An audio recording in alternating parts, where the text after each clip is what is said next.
புவி மீது நிலையாக அருள் செய்ய வர வேணுமே, நீ அருள் செய்ய வர வேணுமே.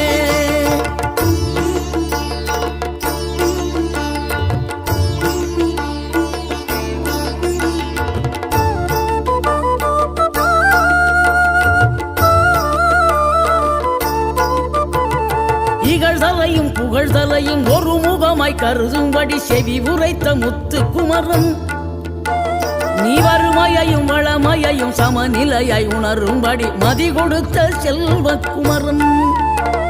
தடை 100 வந்தாலும் செயல் வெற்றி ஆக்கி தரும் தாராள குணம் கொண்டவன், நீ வலை வீசும் அறிவுக்கு தொலைவானவானாகி மாறா